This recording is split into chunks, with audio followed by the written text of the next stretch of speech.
Assalamualaikum warahmatullahi wabarakatuh. Alhamdulillah wassalatu wassalamu ala sayyidina maulana Rasulillah wa ala alihi wa ashabihi wa man tabi'ahu wa nasarahu wa wala amma ba'da. Fanawaina ta'alluma wa ta'lima wa tadhakkura wa tadhkira wa nafa'a wal intifa'a wal ifadata wal istifada wal hatha ala tamassuki bi kitabillahi wa sunnati rasulih sallallahu alaihi wa alihi wa sahbihi wa sallam wa du'a ila huda wa dalalata ala khair ibtigha'a mardatillahi wa qurbihi wa thawabihi. Subhanaka la ilma lana illa ma 'allamtana innaka antal alimul hakim wa la haula wa la quwwata illa billahil aliyyil azim. Allahumma inna na'udzubika min ilmin la yanfa'u, qalbin la yakhsha', wa nafsin la tashba', wa 'ainin la tadma', wa 'amalin la turfa', wa min du'ain la yustajabu laha bi rahmatika ya arhamar rahimin. Allahumma inna nas'aluka al-ilma ladunni wal masyraba as-safiyal hani ya wahhab ya ghani. Allahumma la sahla illa ma ja'altahu sahla wa anta taj'alul hazana idza syi'ta sahla. Allahumma sahhil lana hifdzal ulum wa hab lana wasi'atil fuhum bi jahi nabiyikal ma'sum. Jamaah kaum muslimin wal muslimat, mu'takifin wal mu'takifat, mudah-mudahan kita semua senantiasa dalam naungan kasih sayang, inayah dan kesempurnaan taufik dari Allah Subhanahu wa taala untuk kita senantiasa berada di dalam jalan yang diridhoi oleh Allah Subhanahu wa taala. Amin ya rabbal alamin. Insyaallah pada kesempatan yang berbahagia ini kembali kita melanjutkan mudzakarah kita, renungan kita pada riwayat-riwayat yang berkaitan dengan kepribadian Nabi Muhammad sallallahu alaihi wa alihi wasallam dengan berpedomankan kitab Wasailul Usuli ila Syama'il Rasul karya Al-Imam An-Nabhani. Wa bisana di masyayikhina muttasili ila musannif rahimahullahu taala wa nafa'ana bihi wa bi ulumihi wa bi ulumi sa'ir sholihin wa radhiyallahu anhum wa nabihi milaqal. Qala wa an Hudzaifah radhiyallahu taala anhu qala laqitu nabiyya sallallahu alaihi wasallam fi ba'dhi turuqil Madinah. Diriwayatkan dari Sayyidina Hudzaifah radhiyallahu taala anhu, beliau menceritakan laqitun nabiyya, satu ketika saya bertemu dengan Nabi Muhammad sallallahu alaihi wasallam fi ba'dhi turuqil Madinati, di salah satu jalan yang ada di kota Madinah.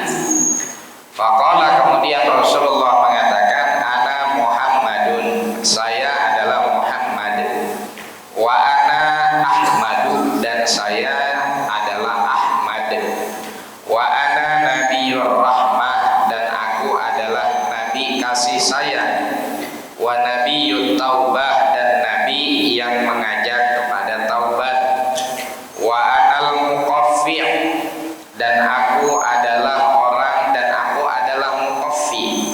Nanti ada makna masing-masing. Wa anal hasyir, dan aku adalah hasyir, wa nabiyul malahib, dan aku adalah nabi malahib. Ini yang disampaikan oleh Rasulullah kepada Sayyidina Hudzaifah, ya. Kemudian musannif melanjutkan, Al-Imam An-Nabhani mengatakan wa ma'nal muqaffi, dan yang dimaksud dari kalimat atau nama muqaffi, al-muttabi'u man qablahu minar rusuli, yaitu adalah orang yang menelusuri jalan para rasul-rasul sebelumnya. Wa kana akhirahum wa khatimahum, dan Nabi Muhammad sallallahu alaihi wasallam adalah nabi terakhir dan nabi penutup. Wal malahim hiya al-qurubu, sedangkan makna dari malahim artinya adalah qurub, peperangan. Fa fi tasmiyatihi sallallahu alaihi wasallam nabiyal malahimi isyaratun ila ma bu'itsa bihi minal qitali bis-sayf. Dari penamaan Rasulullah sallallahu alaihi wasallam sebagai Nabiul Malahim, ini memberikan kita isyarat bahwa Nabi diutus seraya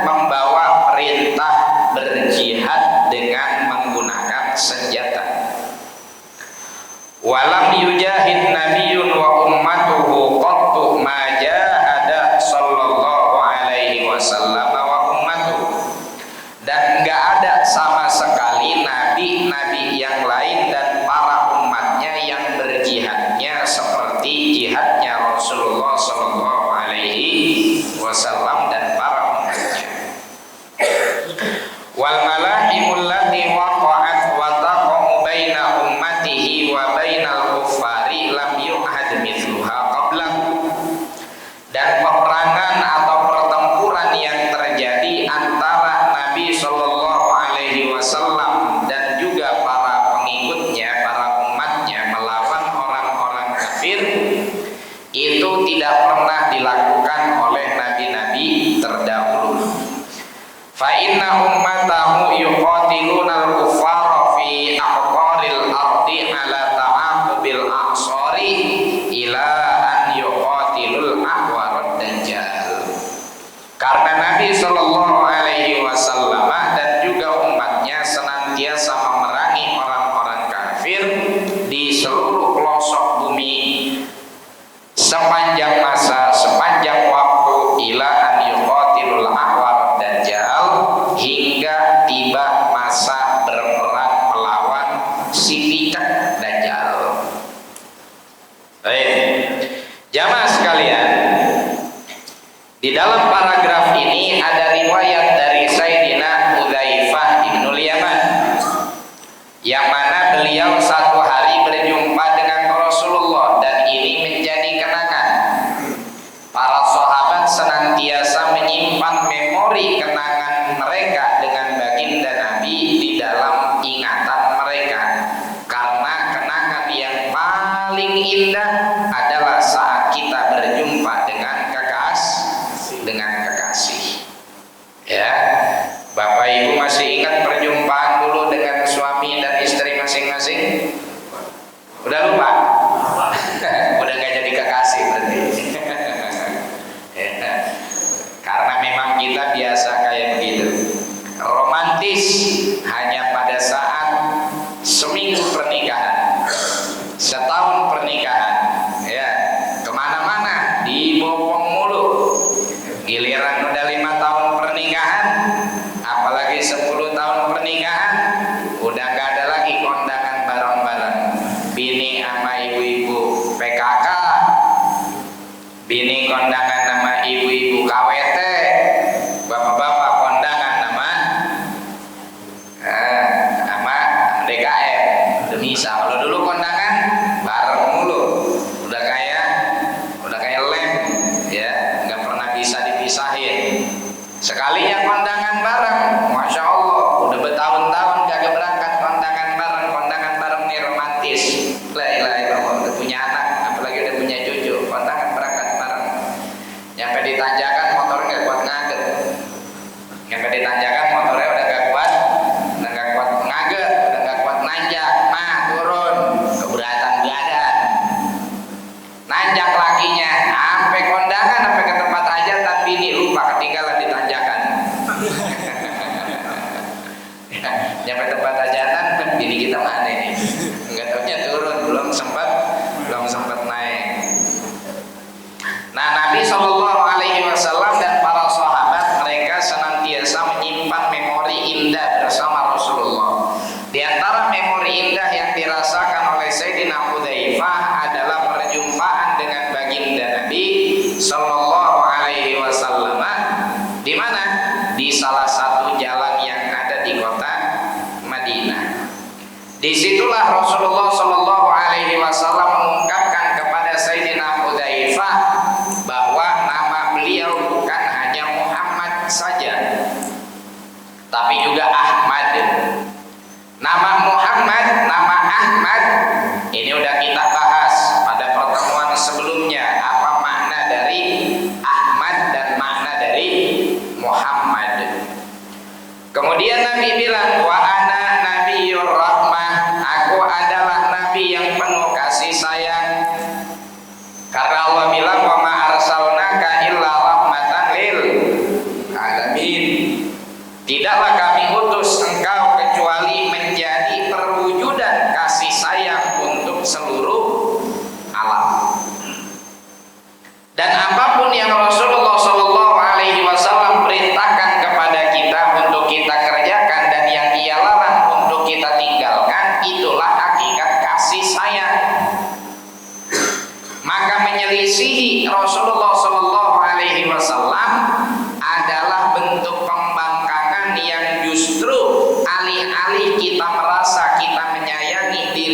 kita untuk menuruti hawa nafsu kita dalam menyelisihi Rasulullah, malah justru membuat kita jadi gak sayang sama diri kita. Nafsu kita pengen apa? Menyelisihi perintah Rasulullah. Nabi bilang, Allah bilang dalam Al-Quran, Nabi ngasih tuntunan, ya, kalau udah waktunya subuh bangun sholat, kita melek, aduh masih ngantuk, tidur lagi ah, kesian badan, kemarin habis aktivitas seharian manjat pinang, badan pada pegel, ketindian, mana kagak dapat hadiahnya, cuma dapat encoknya, cuma dapat pegelnya, tidur lagi ah. Itu niatnya menyayangin diri, tapi karena ninggalin sholat subuh, ninggalin perintah Nabi, maka yang tadinya dia pikir dia menyayangi dirinya sendiri, justru malah menyiksa dirinya sendiri, membiarkan dirinya yata'arrad ila ghadabillah, membiarkan dirinya, menawarkan dirinya kepada amarah Allah Subhanahu wa ta'ala. Nah jadi innal khaira kullahu ajma' dimna tiba'in nabiyil musyaffa, kata para ulama, semua kebaikan tanpa terkecuali, innal khaira kullahu ajma', semua kebaikan tanpa terkecuali, dimna tiba'in nabiyil musyaffa, itu terletak pada mengikuti jalan Nabi Muhammad sallallahu alaihi wasallam. Besok kita pengen dapat kebaikan enggak? Kalau pengen, maka rayakan kemerdekaan dengan melakukan sesuatu yang sesuai dengan tuntunan baginda Nabi. Jangan ngerjain perkara yang ngundang amarah Allah. Jangan mengerjakan sesuatu yang menyelisihi Rasulullah sallallahu alaihi wasallam. La'anallahul mutasyabbihin bin nisa'i wal mutasyabbihati bir rijal. Allah melaknat orang-orang yang niru-niru orang wadon. Kalau mau main bola, dus-dusan main bola aja Pak, nggak usah pakai daster. Nggak usah pakai daster. Ini kan buat seru-seruan. Ini kan buat bercanda-bercandaan. Nabi nggak anti sama bercanda, tapi bercandanya Nabi tidak dengan cara yang melanggar koridor syariat. Ya, tidak dengan melanggar koridor syariat. Ya, ngapain kita melakukan sesuatu kalau seandainya bertolak belakang dengan tuntunan baginda Nabi Muhammad sallallahu alaihi wa alihi wasallam. Agustusan, silakan rayakan kemerdekaan, tapi ingat, hakikat kemerdekaan yang sejati adalah at-takhallusu an riqqil hawa. Kemerdekaan yang sejati adalah saat kita terlepas dari belenggu hawa nafsu kita. Itu baru merdeka. Kalau kita masih tersandera oleh hawa nafsu kita sendiri, namanya kita masih jadi budak makhluk. Berarti belum merdeka. Kalau sudah murni jadi budaknya Allah, itu baru merdeka yang sejati. Tapi kalau masih mau nurutin hawa nafsu, ngezolimin orang lain, ngehianatin orang lain, ya, merugikan orang lain, demi apa yang menjadi hawa nafsunya tercapai dan terpenuhi, ini belum merdeka. Belum merdeka. Ya, merdeka yang hakiki adalah ketika dia terbebas dari tawanan hawa nafsu dia sendiri, Oleh karena itu, syukuri hari kemerdekaan ini dengan perkara yang diridhoi oleh Allah Subhanahu wa ta'ala. Bukan nggak boleh bikin acara, silakan, tapi harus mundhabit bi dhawabitis syariah,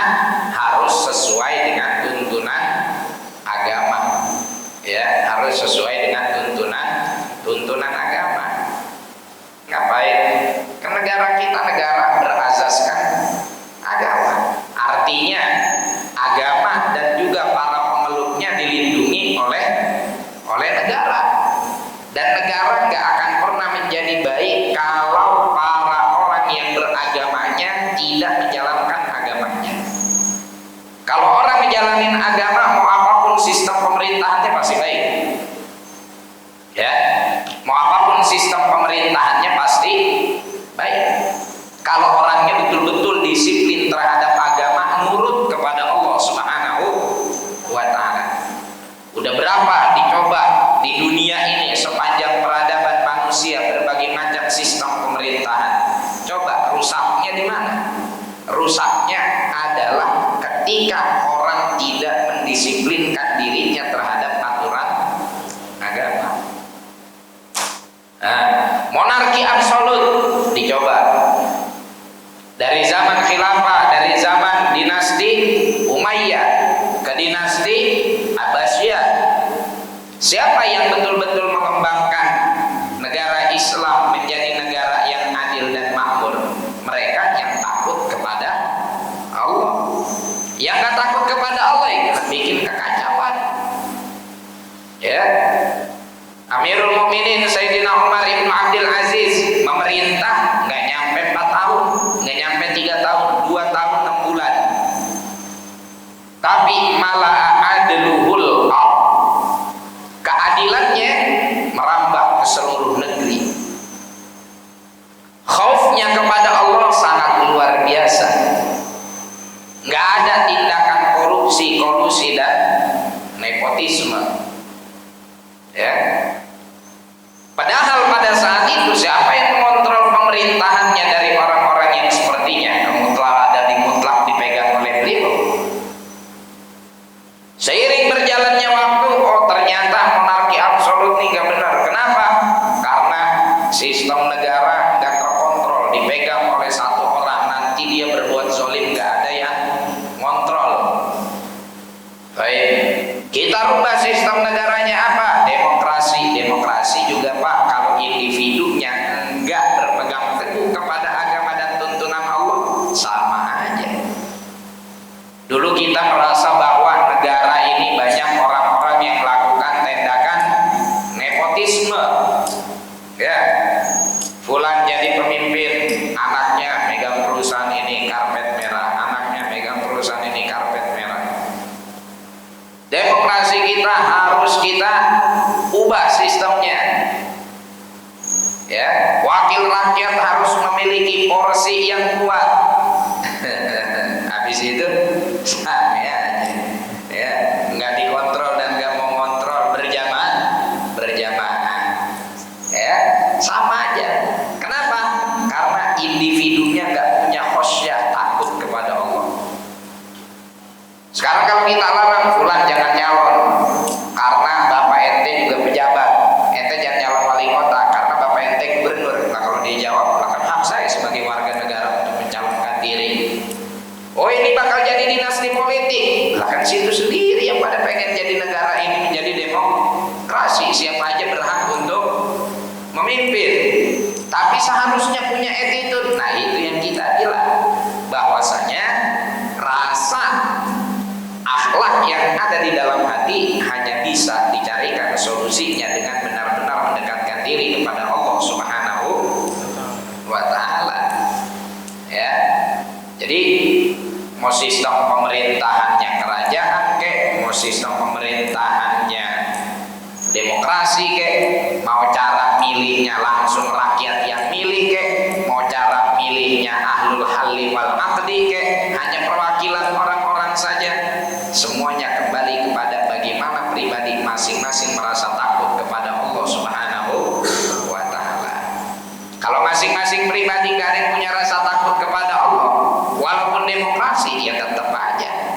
Ya, gitu. Jadi ini introspeksi buat diri kita di 79 tahun bangsa ini merdeka dari penjajah yang menjajah dengan senjata, tapi kita masih belum merdeka dari hawa nafsu kita sendiri, nafsu politik, nafsu jabatan, nafsu kekuasaan, nafsu harta, nafsu materi, nafsu wanita dan lain-lain dan lain-lain sebagainya, yang mana nafsu tersebut cenderung membuat diri menjadi zalim dan merugikan orang lain. La ilaha illallah. Ngapa jadi kesono-sono ini? Nabiur Rahmah, minum Pak, minum Bu, minum. Nih ada Sprite. Enggak ada sodanya tapi.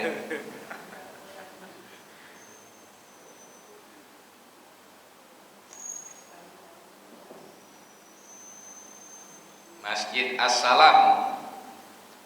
La ilaha illallah. Jadi Nabiur Rahmah, Nabi Muhammad sallallahu alaihi wasallam, nabi yang penuh dengan kasih sayang. Bagaimana tidak? Setiap orang yang punya salah, kalau dia mau tobat, diterima sama Nabi Muhammad sallallahu alaihi wasallam. Makanya disebut juga Nabiut Taubah. Rahmahnya Rasulullah bahkan bukan hanya kepada sesama manusia, hatta kepada binatang. Ya. Sering kita dengar dari syama'ilnya baginda Nabi. Beliau kalau mau ngambil jubahnya lagi ditidurin sama kucingnya nggak dibangunin. Ya, malah dalam beberapa kesempatan jubahnya digunting. Ini jubahnya, ada kucing tidur di situ, nggak main betot aja. Ya, digunting sama Nabi jubahnya diambil. Nggak mau ganggu kucing tidur. Kalau kita ketemu kucing, waduh, kita sampak, kita sambit, kita sampio, ya, udah 3 sam kita ngerjain: sampak, sambit, sampio. Sampak pakai remote TV, sambit pakai gelas, sampio pakai air. Ya, jadi kadang-kadang kita sendiri terdoktrin untuk jadi Tom and Jerry. Ya, ketemu kucing udah kayak kitanya udah kayak anjing. Anjing yang ada di Tom and Jerry itu yang belain tikus. La ilaha illallah. Nabi sallallahu alaihi wasallam sayangnya kepada binatang sampai demikian. Ya, kalau mau digetak-getak, tapi tetap tanpa harus menyakiti. Ya, kalau kita kurang suka kucing masuk ke dalam rumah karena suka pup kencing sembarangan, ya sediain makanannya di luar rumah, sediain minumnya di luar rumah. Walaupun memang ya kita harus akui kucing zaman sekarang lebih lenje daripada kucing zaman dulu. Kucing zaman dulu tangkas, kucing zaman sekarang mah keliat, lelet. Ya nggak mau nyari makan diri, maunya diempanin mulu. Kalau kucing zaman dulu kan masya Allah tangkas, amat tulang masih doyan. Kucing zaman sekarang nggak mau betulan, nggak mau tulang, maunya wikas. Ya, minum susu lagi. Coba kucing zaman dulu, emang ada kucing zaman dulu minum susu selain susu betinanya? Susu emaknya. Kucing zaman dulu minum susu emaknya doang lagi kecil. Udah gede mah doyan, enggak ada kucing zaman dulu minum susu. Kucing zaman dulu minum biasa aja. Ya, kucing zaman sekarang makannya mahalan makanan dia daripada kita, tuan rumahnya. Ya, kata kucing lagian enak bener gua dikasih tulang, lu aja makan BLT, kata kucing. Iya, makanya kasih kita juga dong BLT-nya berupa Whiskas. Masya Allah, itu kucing zaman sekarang. Ya, maunya dipanin, kagak mau kerja, tapi pengen kenyang. Makanya besok kalau punya anak pengen kenyang tapi kagak mau kerja, panggil, us. Berarti anak bapak kucing. Ya, la ilaha illallah. Dulu dalam satu perjalanan jihad bersama para sahabat, Rasulullah melihat dari kejauhan, ya, ada anjing sedang menyusui anak-anaknya. Lalu Rasulullah perintahkan seorang sahabat untuk berjalan lebih cepat dan berhenti di depan membelah pasukan. Jadi ini sahabat jalan duluan berdiri ngelindungin kucing, ngelindungin anjing yang lagi nyusuin, pasukan dibelah, jalan sebelah sono, jalan sebelah sono, supaya nggak ganggu anjing lagi nyusuin. Itu saking sayangnya bahkan terhadap binatang, apalagi kepada manusia. Makanya apa yang jadi perintah Rasul Shallallahu Alaihi Wasallam itulah kasih sayang beliau, Pak. Dan beliau lebih sayang sama kita daripada emak kita sendiri. Makanya kalau ada perintah Rasul bertentangan sama perintah orang tua, siapa yang kudu kita pilih? Rasul. Tapi tetap beretika kepada orang tua. Tapi perintah Rasul lebih utama. Dulu Sayyidina Abu Bakar Siddiq waktu hijrah punya bapak udah tua. Tapi karena Rasulullah perintahkan Sayyidina Abu Bakar Siddiq, ente jalan bareng kemana? Ya, yang lain berangkat duluan, Umar berangkat duluan, tar Ali belakangan, ente nemenin aneh. Keberatan ayahnya ngelihat anaknya yang paling bertanggung jawab di dalam keluarga harus pergi. Babanya udah tua, Abu Quhafa, babanya Sayyidina Abu Bakar Siddiq. Sayyidina Abu Bakar Siddiq langsung ngomong sama Sayyidatina Asma, putri beliau, "Neng, nih bapak duit hampir semuanya bapak bawa ke Madinah untuk mendukung perjuangan Rasulullah, dakwah hijrah tuh Nabi tuh dari Mekah ke Madinah. Ini kira-kira Nabi nyampe di Madinah dibilang pendatang, dibilang penjajah, apa diterima? Diterima kan? Gak kayak orang zaman sekarang, ulama datang dari mana-mana dibilang pendatang, dibilang penjajah. Ya, ngapain sama ulama pendatang, penjajah dia mana? Apa yang dijajah? Ulama datang dari jauh, orang datang ke sini pengen dakwah kok, ngejajah di belah mana? Padahal nggak sadar dia ngomong kayak begitu lagi nyumpel kuping kita biar kita kagak sadar kalau kita lagi dijajah sama saudara sendiri, ya enggak? Lagi dijajah sama saudara sendiri. Nah, Masya Allah, perayaan kemerdekaan 87 miliar, ojol mati kelaparan.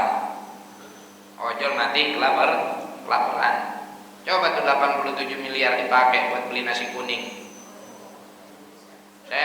Asalam keburu gemuk nasi kuning, ya enggak? Dipakai buat renovasi sekolah, dipakai buat ngerapihin jalan, dipakai buat naikin gaji guru. Itu yang ngejajah, yang sebetulnya yang hakikatnya ngejajah yang kayak begitu. 87 miliar buat apaan? Nyewa bus, ongkos pejabat yang duitnya udah pada kaya. La ilaha illallah. Terus kita dinarasikan bahwa para ahli ilmu yang datang dari Yaman dianggap sebagai penjajah, padahal justru yang ngejajah adalah bangsa sendiri. Ya, jangan enak kemana-mana ada yang ngawal, nggak ditilang. Kalau kita kemana-mana kudu punya SIM, bikin SIM-nya kudu punya BPJS. Bikin SIM kudu punya BPJS. Berarti sekarang Bapak SIM itu nggak gratis, ngangsur tiap bulan. Ngangsur tiap bulan. La ilaha illallah. Musibah. Nas'alullah as-salam wal afiyah. Nabi Muhammad SAW hijrah dari Mekah ke Madinah. Sayyidina Abu Bakar dibawa semua hartanya. Sama beliau, kalau bahasa kita zaman sekarang berangkas ya, berangkas tempat beliau nyimpen duit. Itu ditaruh kerikil-kerikil teplek, batu tiplek gepeng-gepeng tuh ditaruh di situ. Babanya kan rada rabun. Nih, duit hampir semuanya saya bawa buat modal dakwah ke Nabi Muhammad Sallallahu Alaihi Wasallam. Baba gue cuma tinggalin segitu. Ntar kalau dia ngeraba-raba, gue suruh aja ke tempat berangkas di situ gue udah sediain batu tiplek biar dia kata duit pujian. Kata Sayyidina Abu Bakar nih, biar babanya kagak ngambek. Kata Abu Quhafa, mana Abu Bakar? Berangkat sama Rasulullah ke Madinah. ninggalin duit nggak? Banyak, coba di Brankas, kata Sayyidatina Asma. Mana? Di Rabang dia. Loh iya ini banyak, ini nggak taunya batu tiplek. Ya. Tapi apa namanya, hal seperti ini tentunya bukan untuk ngerjain orang tua, tapi memang semua yang diutamakan adalah izzatuddin, keagungan agama, keagungan Islam. Tapi tetap berbakti kepada kedua orang tua. Wa in jahadaka ala an tusyrika bi ma laysa laka wa in jahadaka ala an tusyrika bi fasahibhuma fid dunya ma'rufa. Ya, tetap kita harus mempergauli kedua orang tua kita dalam kebaikan. Walaupun dia berbeda agama, walaupun dia ngerongrong kita mulu, walaupun dia ngebentak kita mulu, walaupun dia nuntut kita mulu, hal yang terbaik adalah wasahibhuma fid dunya ma'rufa. Dah, biarin aja dah. Ya, namanya juga orang udah tua. Ya kan kita juga dulu lagi kecil ngerongrong mulu. Iya enggak? Jadi kalau orang tua ngerongrong kita pas kita udah gede, kita nggak sanggup ya bilang nggak sanggup. Tapi jangan ngebentak.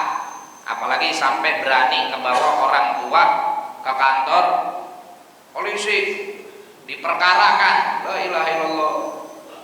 Cuma timbang gara-gara emak ngambil ager di rumah, sampai mandiri dilaporin polisi. Dulu juga emak gak pernah laporan sama polisi, dia lagi makan enak-enak terus kita buang air, ngambek, pengen dicebokin, gak pernah lapor polisi. La ilaha illallah. Zaman nukisat ahwaluhu, zaman sekarang udah banyak perkara yang terbolak-balik. Benar, ini alamatul kiamah. Antalidal amatu robbataha. Di antara ciri datangnya kiamat adalah budak ngelahirin majikan. Budak ngelahirin majikan. Artinya apa?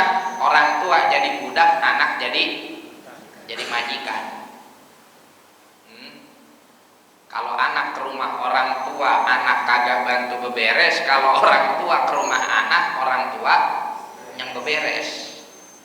Itu udah alamat anak memperbudak orang tua. Kalau anak datang ke rumah orang tua, makan ini, emaknya masak ini, makannya selesai makan, rumah kita pamit dulu, assalamualaikum, bawa mobil gitu, ya, yang mobil listrik, mebininya, yang kinclong, pergi rumah orang tua, berantakan, emaknya yang bebenah. Giliran orang tua main ke rumahnya, baru nyampe di rumah ngelihat ada yang kotor, disapuin orang tua sama inisiatif. Kali gitu sama anaknya disuruh, jangan, udah biarin, jangan, pembantu aja yang ngeberesin. Kagak. Ya Allah, mak, biarin ayo sampai bersih saya liatin. Sombong. Biar yang bersih saya liatin. Nah, ini antalidal amat rabbataha. Jadi inilah Nabi Muhammad SAW dan para sahabat, ya, mereka mengedepankan apa yang menjadi kecintaan baginda Nabi, karena memang Nabi ini adalah Nabi yang penuh kasih sayang, lebih sayang daripada orang tua kita. Bagi sebagian orang mungkin akan diprotes nih kayak begini, orang tua lu yang lahirin lu masa lu lebih sayang sama Nabi?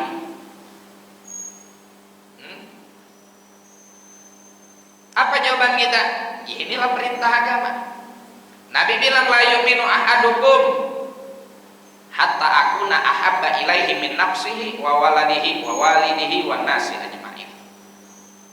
Tidak sempurna iman kalian sampai aku lebih kalian cintai daripada diri kalian sendiri, daripada anak kalian sendiri, daripada orang tua kalian sendiri, dan daripada seluruh makhluk yang lain. Ya. Jadi di mana di situ ada secara spesifik perintah dari Allah Subhanahu wa taala, kerjakan. Kayak misalkan Allah bilang inna akramakum indallahi atqakum. Yang paling mulia dari kalian adalah yang paling bertakwa. Tapi jangan cuma baca ayat itu aja. Ada juga ayat lain di dalam Al-Quran, qul la as'alukum alaihi ajran illal mawaddah fil qurba. Katakanlah saya ini nggak minta apa-apa kepada kalian, kata Nabi Muhammad, kecuali kalian mencintai keluarga dan keturunan saya. Jadi mencintai keturunan Nabi Shallallahu Alaihi Wasallam adalah bagian dari ketakwaan. Adapun nanti dari keturunan Nabi ada yang nyeleneh, ada yang ngeyel, ada yang menyimpang, itu mah urusan dia sama Allah. Tugas kita hanya melaksanakan perintah Allah dan perintah Rasulullah untuk mencintai keluarga dan juga keturunannya. Ya, terlepas nanti di dalam akhirat itu yang bermanfaat adalah ketakwaan, yaitu nanti urusan Allah Subhanahu wa Ta'ala. Kita diperintahkan oleh Allah untuk mencintai sesuatu yang diperintahkan oleh Allah, yang terkadang ini jadi ujian keimanan kita. Dan orang mencintai, terserah dia mengekspresikan cintanya dengan apa, selama tidak melanggar syariat. Ya, selama tidak melanggar syariat, orang mau mengekspresikan cinta, mau ngasih apa, silakan, orang dia cinta kok. Ya, karena dia cinta. Nah, itu jadi hal-hal kita harus memandang segala sesuatu itu menyeluruh, dan jangan kita mudah terprovokasi dengan narasi-narasi yang seakan-akan bungkusannya keren tapi justru dalamnya memecah belah umat. Gak usah cintai Ahlul Bait, gak usah cintai ini fulan, nasab nggak penting, yang penting itu adalah takwa. Kan keren tuh bahasa itu.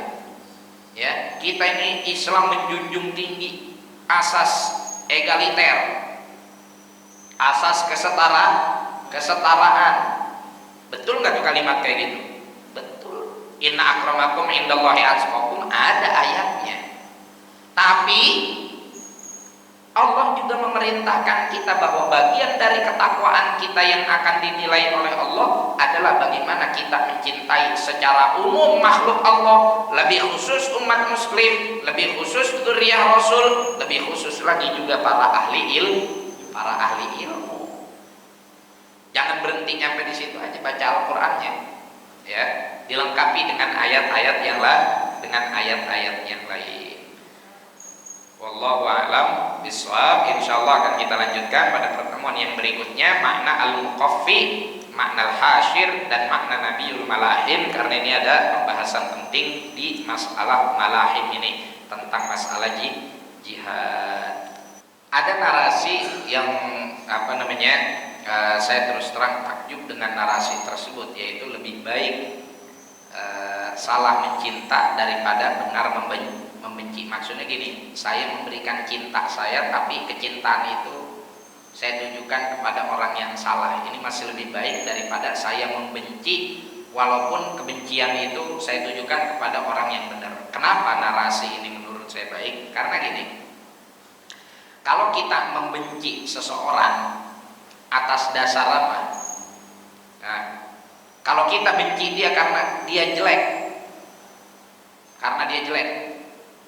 lubang hidungnya ada 5 misalkan, boleh nggak kita membenci karena keterbatasan fisik? Nggak boleh. Kalau kita benci dia karena perilakunya yang nakal, ahli maksiat, boleh nggak? Nggak boleh juga. Yang boleh kita benci adalah maksiatnya, karena kalau membenci orangnya yang ahli maksiat, itu cenderung akan menjadikan kita pribadi yang tidak bisa menerima maafnya dia. Ya tak? Karena kan biasanya kita begitu, yang kita benci adalah personalnya, sehingga ketika dia udah bertaubat masih ada suudzon di dalam hati kita, paling sambal nasi uduk, pagi pedes, siang hilang. Paling taubat bentar, ntar juga bangor lagi. Tuh. Itu kalau kita membenci. Tapi kalau kita mencinta, saya cinta kepada ulama fulan, masya Allah tutur katanya santun, ya, masya Allah ilmunya luas. Nggak taunya, waliyadzubillah, koruptor, maling duit rakyat, melakukan pencabulan. Baik, umpama Benar nggak kita mencintai dia? Benar. Apa yang salah? Toh kita diperintahkan untuk mencintai seluruh makhluk Allah Subhanahu wa ta'ala. Yang kita benci adalah perbuatannya.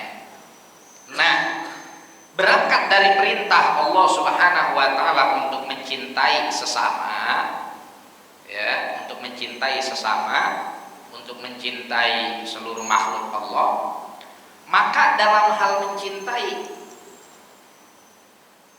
kita ekspresikan cinta tersebut menegur kesalahan yang ada di depan mata kita, ya, dan berbagi kebahagiaan.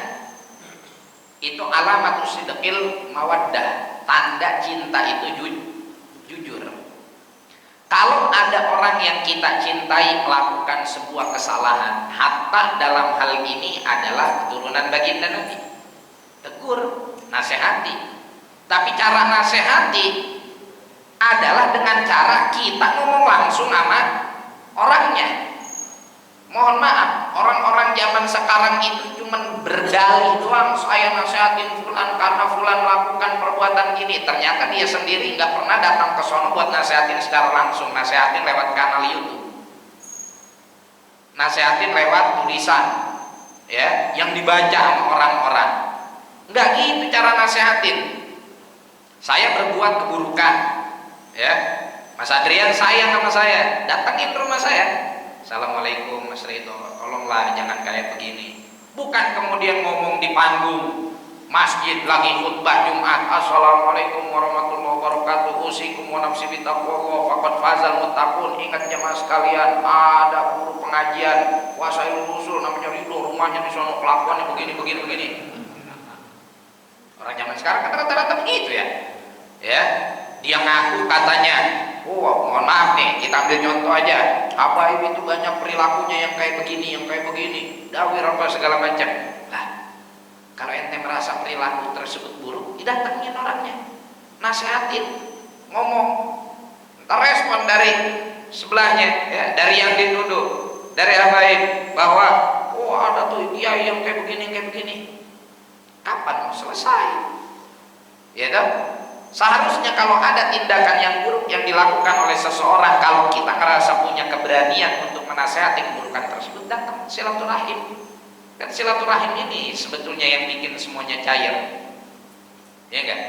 Tapi kalau nggak ada silaturahim, nggak pernah ketemu, ya udah mau sampai kapan juga koar-koar saling serang di media sosial, nggak bakal beres. Kita ngerasa nggak punya keberanian, aduh saya belum punya keberanian nih buat ngomong langsung, lebih baik. Nah ini alamat sidqil mawaddah, tanda cinta yang jujur. Terkait masalah aib yang nggak terlihat sama diri kita secara langsung, hanya kita tahu dari orang lain atau apa namanya sesuatu yang memang dia sembunyikan, bukan wewenang kita untuk mengorek isi hatinya. Ya. Dan ini kaidah bukan hanya sikap kita kepada ahlul bait, tapi kepada seluruh manusia. Dulu Sayyidina Usama bin Zaid perang, kalah nih musuh terpojok, tinggal ditebas doang lehernya.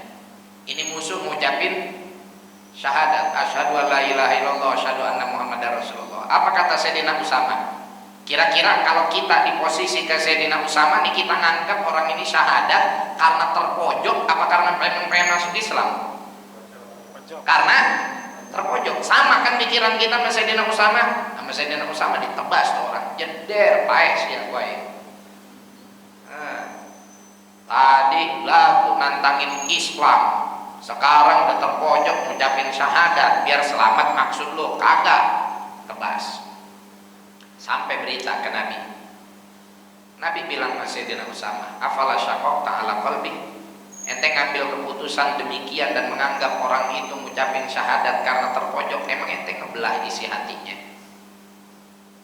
Itu omelan apa bukan dari Nabi? Teguran bukan? Berarti tindakan Sayyidina Usama dengan apa yang kita pikirkan tadi salah. Bukan urusan kita mengetahui isi hati orang. Ya udah, nggak usah kita teliti isi hatinya. Kalau kita mau meneliti hal-hal yang sifatnya ilmiah dengan kadar ilmiah, silahkan. Kayak Bapak sekarang pengen ikut meneliti yang lagi rame masalah nasab, mau ikut teliti, silahkan kalau mau ikut teliti. Tapi ingat, penelitian harus berangkat dari kejujuran, bukan berangkat dari kedengkian. Kalau orang meneliti sesuatu, orang apapun itu Bapak Ibu sekalian, kalau ilmu fondasinya adalah kedengkian, udah, yang terjadi adalah hasud, yang terjadi adalah permusuhan, yang terjadi adalah kebencian. Ya, ulama yang kitabnya dipakai sebagai referensi utama untuk tesisnya sudah berfatwa bahwa nasab tersambung, nggak dipakai, malah dituduh Syiah. Loh, ente nuduh ulama ini sebagai Syiah, ente jelek-jelekin ente sendiri, kitab ulama tersebut ente pakai. Mufti Mesir Syekh Ali Jum'ah dianggap kurang banyak baca kitab. Kalau udah kayak begitu apa?